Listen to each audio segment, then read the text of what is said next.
5,000 pesos. Yun lang naman kailangan mo. Emergency. Walang ibang choice. Quick loan. Approved in 5 minutes.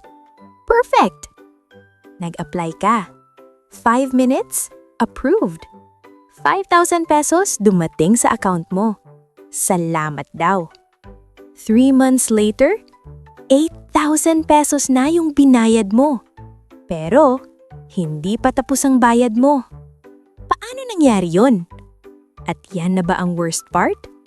Hindi pa. Tignan natin. Alam mo ba kung paano gumagana ang lending apps? Simple. Desperado ka. Kailangan mo ng pera. 5,000 pesos.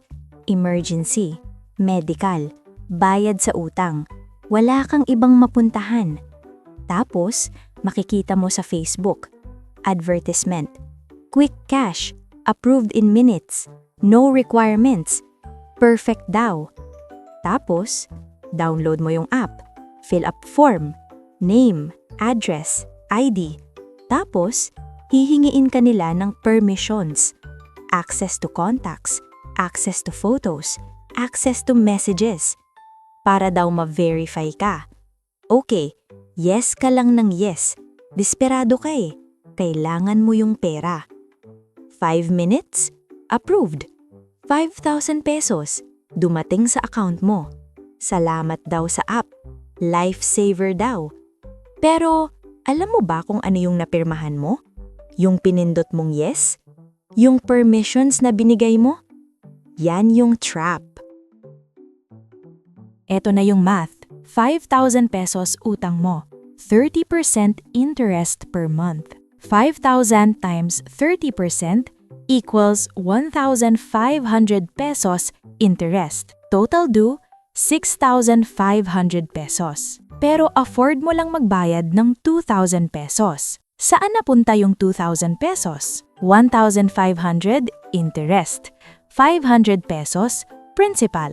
Remaining utang, 4,500 pesos. Month 2, 4,500 times 30% equals 1,350 pesos interest. Bayad mo ulit, 2,000 pesos. 1,350 interest. 650 principal. Remaining, 3,850 pesos. Month 3, 3,850 times 30% equals 1,155 pesos. Interest. Bayad mo, 2,000 pesos. Tingnan mo, 3 months, 6,000 pesos na ang nabayad mo. Pero, 3,850 pesos pa rin utang mo. Kailan matatapos? Hindi mo alam. Kasi karamihan ng bayad mo napupunta lang sa interest. Konti lang sa principal. Yan ang 30% per month. Hindi per year ha, per month.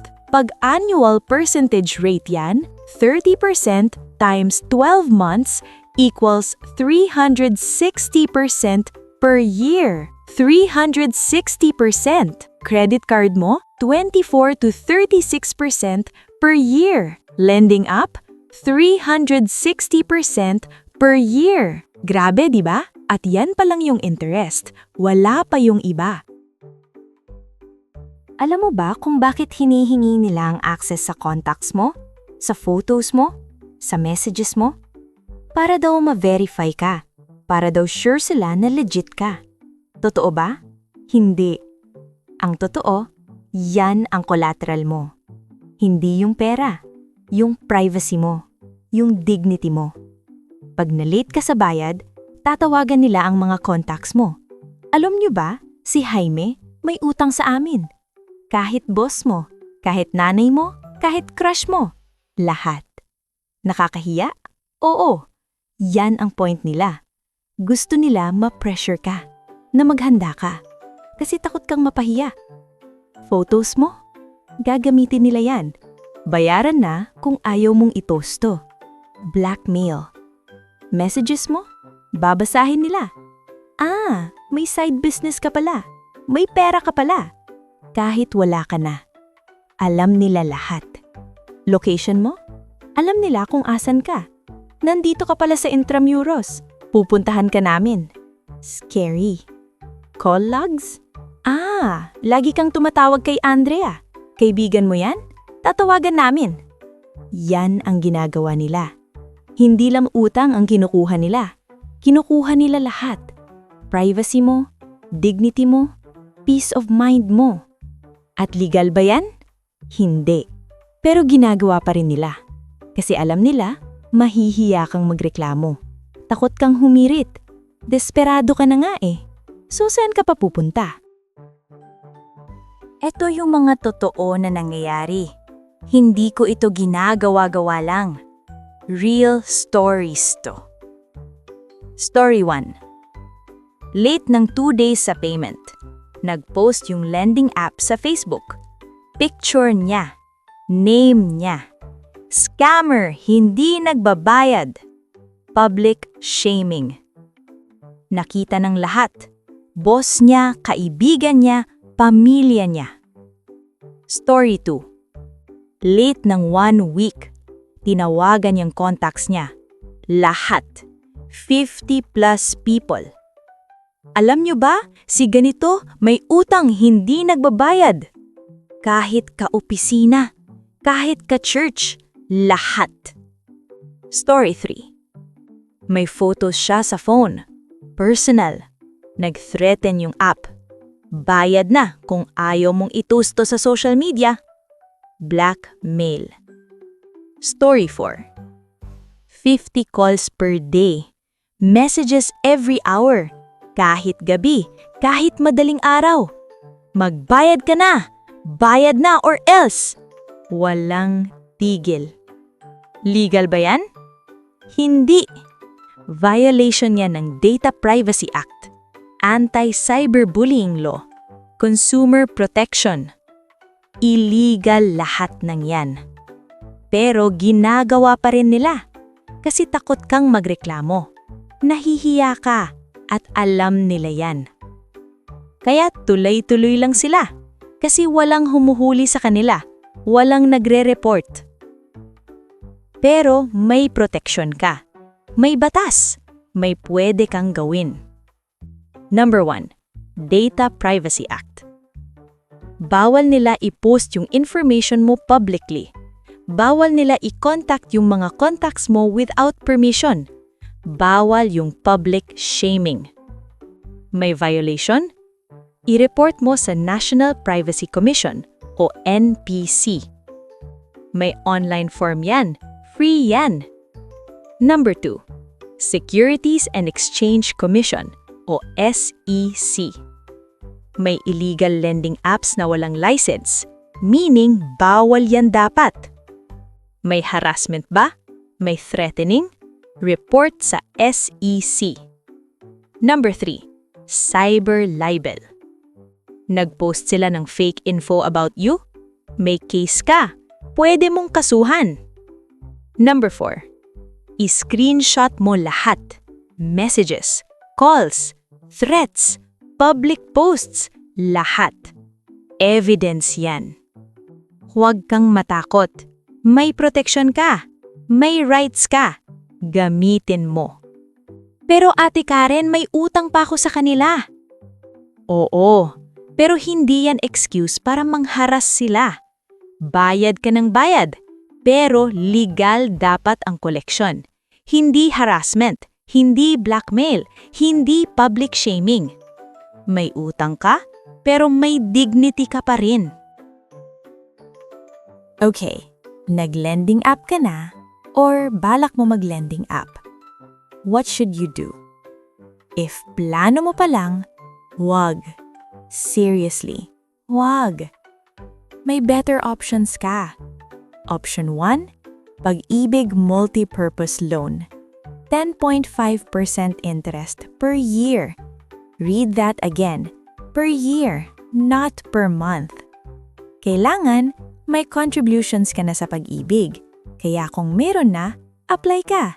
Safe yan, regulated yan, government yan. Option 2, SSS Salary Loan. 10% per year. May SSS contributions ka? Pwede ka mag-loan. Direct sa account mo. Payroll deduction. Walang harassment. Option 3, company loan. Ask your employer. May ganon usually sa mga companies. Low interest. Kaltas lang sa sweldo. Safe. Wala kang ire-release na personal info. Option 4, cooperative. Community-based lending. Reasonable rates. May actual na tao kang kausap. Hindi bot, hindi algorithm. Tao. Option 5, pawn shop. Last resort na to pero kung desperado ka lang talaga, mas mura pa interest ng pawn shop compared sa lending app. At least regulated. At least legal. At least walang contact access. Maraming options. Huwag mong isipin na lending app lang ang choice mo. May iba. Mas safe, mas legal, mas reasonable. If nasa lending app ka na, anong gagawin? Step 1, stop borrowing more. Huwag ka na mag-top up. Huwag ka na mag-additional loan. Tumigil ka na. Step 2, pay what you can. I know, mahal ang interest, pero bayaran mo pa rin. Kasi kung hindi, mas lumalaki pa. Step 3, screenshot everything. Evidence yan if manghaharas sila. Step 4, block mo sila kung nanghaharas na. Wala silang right mangharas. I-block mo. Step 5, report if needed. NPC, SEC, file ka ng complaint. Step 6, seek help. May community support groups, may government agencies. Huwag kang mag-isa. Mahirap, but doable. Maraming nakaalis na dyan. Kaya mo rin. Pakinggan mo ako. Seriously. Lending apps. Hindi yan solution. Trap yan. 5,000 pesos lang naman ang kailangan mo, pero 8,000, 10,000, 15,000 ang babayaran mo, plus yung stress, plus yung harassment, plus yung humiliation. Worth it ba? Hindi. At alam ko, desperado ka, kailangan mo ng pera, wala kang choice. Pero may choice ka. May safer options.